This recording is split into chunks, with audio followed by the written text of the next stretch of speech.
पत्रकारिता की और इस बारे में भी बहुत लिखा पढ़ा। मैं सिर्फ ये ईमानदारी से पूछना चाहता हूं आपसे कि क्या अगर हम एक सघन अभियान चलाएं तो जो हर वर्ष 6000 से ज्यादा बच्चे काल के गाल में समाते हैं जापानी दिमागी बुखार की वजह से, हम उस संख्या को क्या कम नहीं कर सकते? क्या गंभीरता के अभाव के चलते हमारे बच्चे आज भी मर रहे हैं?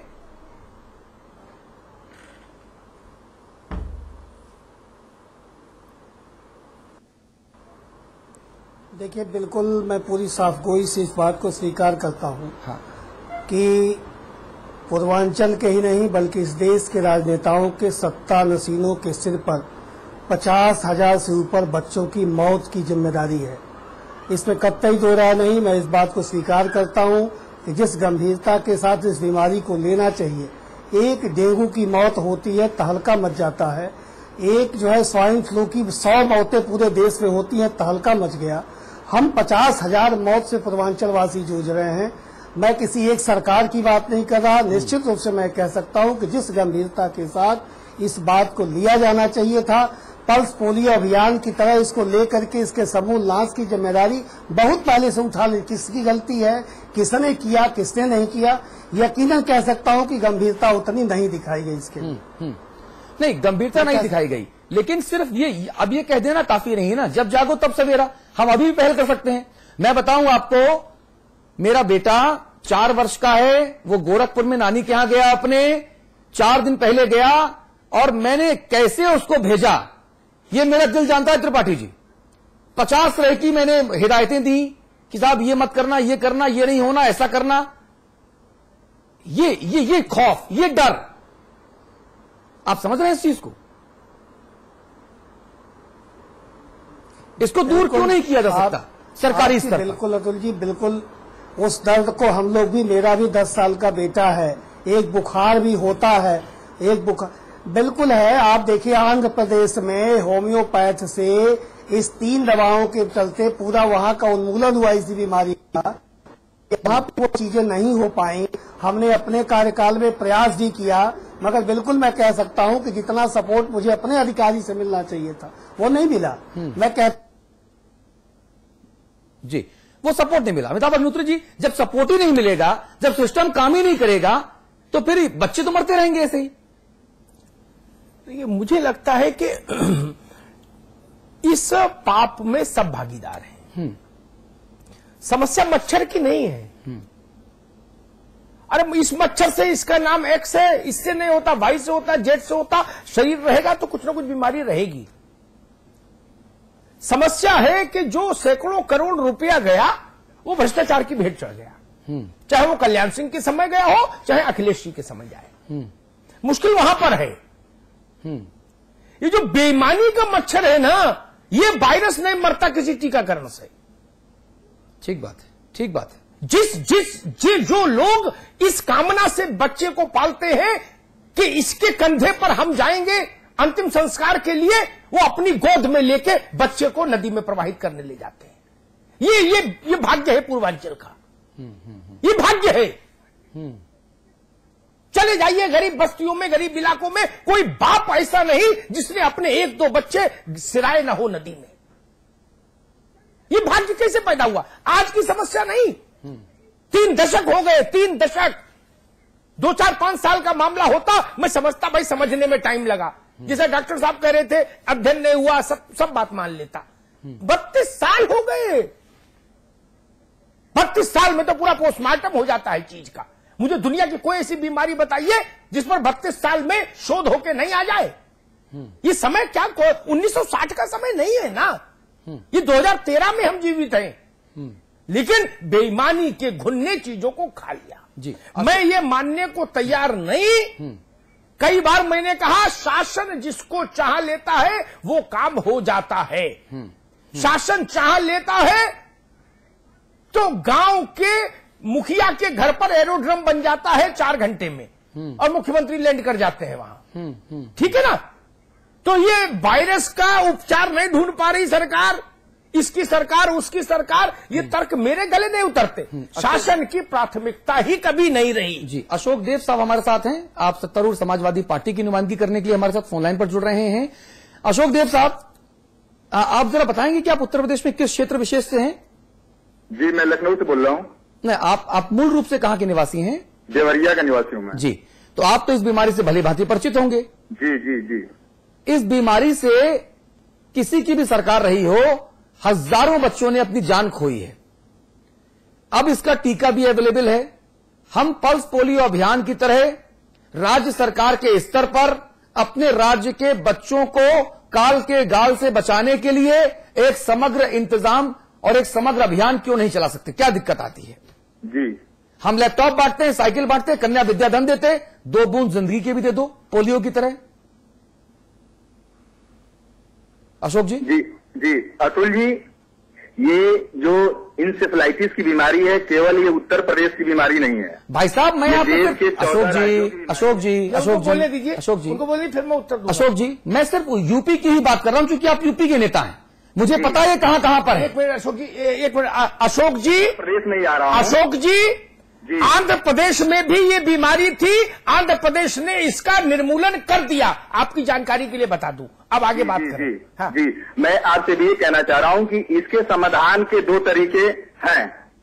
पहला तो ये जो बीमारी होती है उसके पहले का समाधान, जैसे टीकाकरण हुआ, इंटीग्रेटेड वर्क हुआ स्टेट और सेंटर के साथ मिलकर, WHO के साथ गाइडलाइन के साथ हम काम करें।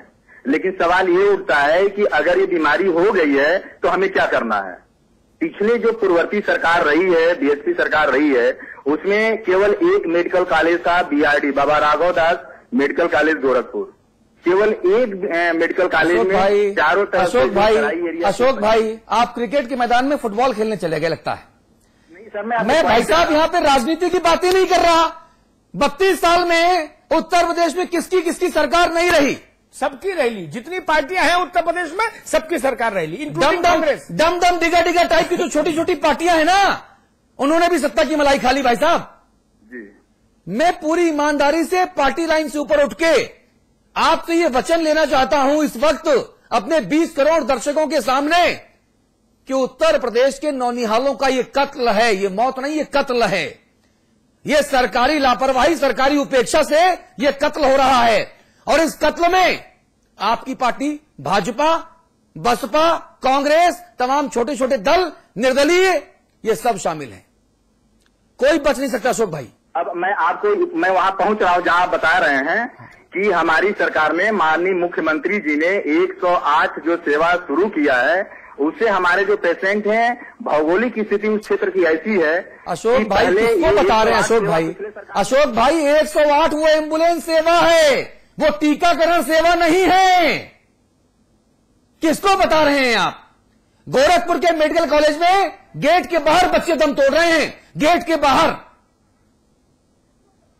हमने पेशेंट को जो वहां भीड़ हो रही थी गोरखपुर में पिछले सालों में, जो सरकार पूर्ववर्ती रही है, उसको कम करने की अशोक भाई आपसे इस बारे में मुझे लगता है बात करने का कोई फायदा नहीं है, कोई फायदा नहीं है। आप रटी रटाई सरकारी जुबान, विचार शून्यता और अनुभवहीनता के शिकार मुझे लग रहे हैं। बच्चे वहां जान से जा रहे हैं और आप यहां पे पिछली सरकार के ऊपर दोष डाल रहे हैं। वो हम डाल चुके हैं अशोक भाई, वो हम डाल चुके हैं। बेहतर होगा कि आप इस मंच पर यह कहें कि जी आप बिल्कुल सही कह रहे हैं, अहमद हसन साहब से कल ही मुलाकात करूंगा, इस मुद्दे पर उनको लिखित में चिट्ठी दूंगा और वहां पर टीकाकरण की व्यवस्था होगी। ये कहने में क्या दिक्कत है आपको? एक मिनट, ये विषय अशोक देव ने जहां पर ले जाके खड़ा कर दिया, ये तरीका ठीक नहीं। लेकिन फिर भी मैं एक बात कहूंगा, अशोक देव अगर मेरे साथ होंगे, सुन रहे होंगे, हमने माना पिछली सरकार ने खराब काम किया, मान ली आपकी बात, चलिए आगे बढ़ते हैं। इसीलिए जनादेश आपके पक्ष में आया। जब आप सरकार में नहीं थे, मायावती सरकार में थी, तो क्या आपने पूर्वांचल में आपकी पार्टी ने कोई ऐसा कैंपेन चलाया इस बीमारी के विरुद्ध? आपकी पार्टी संपन्न पार्टी है, उसके पास संसाधनों की कमी नहीं। आपने कोई कैंपेन चलाया और मायावती ने रोका होता 144 लगा के, तो मैं उनको दोषी कहता। आपने कुछ किया क्या? बताइए अशोक जी। आप भी गाल बजा रहे हैं, ये भी गाल बजा रहे हैं, वो भी गाल बजा रहे हैं। अरे 32 साल में अशोक देव, मुझे पता नहीं आपकी आयु कितनी है, 32 साल में तो कांग्रेस भी सरकार में रह ली। नरेंद्र तिवारी 89 में, अगर मैं सही याद कर रहा हूं, शिव प्रताप जी मुख्यमंत्री थे। सब रह लिए, कौन बचा? अजीत सिंह की पार्टी रह ली, सोनेलाल की पार्टी भी सरकार में शामिल रह ली, राजा भैया भी रह लिए, कोई बचा है क्या? चौधरी नरेंद्र सिंह भी मंत्री रह लिए, जनतांत्रिक बसपा भी बन गई, बसपा भी बन गई, सब हो गया। गर्भाधान से लेके अंतिम संस्कार तक सब हो गया, कुछ बचा नहीं उत्तर प्रदेश में। अशोक जी, मौत पर राजनीति करते हैं आप लोग, बताइए। क्योंकि इस क्षेत्र में हमारी सरकार बढ़ चढ़ के काम कर रही है, जैसे कि स्मार्ट कार्ड का काम उन्होंने किया। मैंने जो पूछा, क्या मैंने पूछा जापान का सवाल, आप उत्तर दे रहे पाकिस्तान का। अशोक देव जी का फोन काट दिया जाए। अशोक जी, बहुत बहुत शुक्रिया आपका। ये है सरकार, ये है सरकार, और ये है सरकार के प्रवक्ता और सरकार के नेता। शायद इसीलिए मुलायम सिंह जी यादव नाराज हो जाते हैं और कहते हैं कोई टीवी चैनल पर नहीं जाएगा, कोई बात नहीं करेगा। इसीलिए शायद ऐसे ही प्रवक्ताओं के लिए मुलायम सिंह जी अपनी नाराजगी सरेआम जाहिर करते हैं। दिक्कत इसी जगह पर है। हमारे जो नेता हैं, जो खद्दरधारी हैं, वो सत्ता के मद में विचार शून्यता की स्थिति में पहुंच गए हैं। पूर्वांचल में हमारे बच्चे मर रहे हैं, हमारे नेता हमको स्मार्ट कार्ड थमा रहे हैं। शर्म आती है ऐसे बयानों पर, रोएं ऐसा मन करता है। क्या करें? कौन इन बच्चों को टीका देगा? ऐसे ही नौनिहालों की जान जाती रहेगी। आप कमोवेश, आप सभी लोग पूर्वांचल से हैं, शुक्ला जी, पांडे साहब, त्रिपाठी जी, हमारे बच्चे ऐसे ही मरते रहेंगे? शुक्ला जी, नहीं, देखिए, हम पहले भी आपसे आग्रह कर निवेदन कर दिए हैं कि ये देखिए, भारतीय जनता पार्टी सरकार को मैंने बख्शा नहीं है। मैं उस सरकार में था, उस सरकार को भी बख्शा नहीं है, उसमें भी मृत्यु हुई है, बसपा में भी हुई है। बख्शा नहीं है से काम नहीं चलेगा। मुझे खुशी तब होती जब आप ना, मुझे खुशी तब होती जब आप ये कहते कि मैंने 40 बच्चों की जान बचाई, उनको टीका लगवाया। भाई साहब, बख्शा नहीं है, ये महत्वपूर्ण नहीं है। शुक्ला जी, आप तो बहुत वरिष्ठ हैं, कई दशकों का अनुभव आपके पास राजनीति का है। अतुल जी, मेरा आग्रह यह है कि एक मिनट मेरी बात सुने। हम लोगों ने उस समय इसी पर वो कर करके मुख्यमंत्री को मजबूर किया था, और उसमें पहली बार गोरखपुर में इंसेफेलाइटिस वार्ड की स्थापना हुई थी मेडिकल कॉलेज में, और 10 करोड़ रुपया हम ले जाकर के दिए थे। आज केपी कुशवाहा जो वहां के प्रिंसिपल है, वो बाल रोग विशेषज्ञ में हेड ऑफ डिपार्टमेंट जो है वो है, वह उस समय एक रीडर हुआ करते थे। उनको उस पर लगाया गया था, और लगा करके उसका इलाज शुरू किया। पहली बार उस समय से शुरू किया गया था। ऐसा नहीं है कि हम लोगों ने किया नहीं था, लेकिन बात की स्थितियां ऐसी आई कि जो कैंपेन टीकाकरण का पहले होना चाहिए था, वो नहीं हो पाया। गलती हर तरफ से। राजेश त्रिपाठी जी भी चिकित्सा शिक्षा के मंत्री रह चुके हैं, नहीं, और वो भी मेरा सवाल, सभी लोग आप बिल्कुल सही कह रहे हैं, आप बिल्कुल सही कह रहे हैं अमिताभ अग्निहोत्री जी। और मैंने यही बात कही कि 32 वर्ष में हर कोई पार्टी में रह लिया। राजनेताओं की गलती की सजा हम आम लोगों के बच्चे क्यों भुगते हैं? मुझे इतना बता दीजिए, हमारे बच्चों का कत्ल क्यों? आपको तो हम वोट देते हैं ना, आपकी सरकार तो हम लोग बनवाते हैं ना। जी, मैं सभी नेताओं से एक गुजारिश कर रहा हूं, जब आप लोग अपना घोषणा पत्र बनाते हैं तो उस घोषणा पत्र में 50,000 से ज्यादा बच्चों की कातिल इस बीमारी के समूल निर्मूलन का मुद्दा सबसे ऊपर क्यों नहीं होता? हम मंदिर बनाने की बात करते हैं, हम मस्जिद बनाने की बात करते हैं, हम मंगल और चांद पर जाने की बात करते हैं। हम इस मुद्दे को सबसे ऊपर अपने घोषणा पत्र में रखकर अपने नौनिहालों को क्यों नहीं बचाते? बताइए।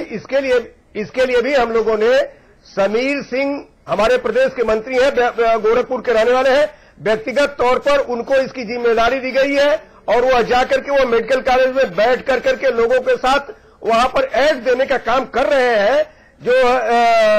जो बाहर से मरीज आ रहे हैं उनको सहायता करने का काम कर रहे हैं। हाँ, ये जरूर हम टीकाकरण नहीं कर सकते हैं, लेकिन अन्य सहायता जो है वह भारतीय जनता पार्टी के मंत्री को, प्रदेश के मंत्री को हम लोगों ने लगाया, वो जाकर के कर रहा है। नहीं, ये नाकाफी। आज भी ना, राजेश त्रिपाठी जी, मजबूरी है। राजेश त्रिपाठी जी, हम राष्ट्रपति शासन लगाने की बात तो करते हैं, बहन कुमारी मायावती जी अलग अलग मुद्दों पर सरकार को घेरती हैं, लेकिन इस मुद्दे पर हम समग्रता के साथ एक दूसरे का हाथ बढ़ाकर पहल क्यों नहीं करते?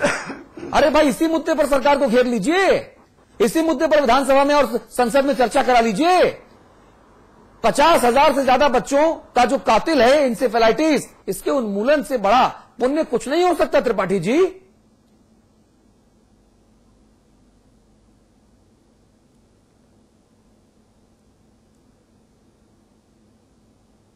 पूरी तरह से सहमत हूं कि पीछे क्या हुआ आज हम कितना पहल कर ले रहे हैं। आप अभी हमारे अशोक देव जी कुछ चर्चा कर रहे थे। 2010 में इस बीमारी के शोध के लिए जो आंध्र प्रदेश की जो के हिसाब से के पैरेलल जो यहाँ पे एक शोध संस्थान गोरखपुर मेडिकल कॉलेज में हमारे प्रयास से शुरू हुआ था, एक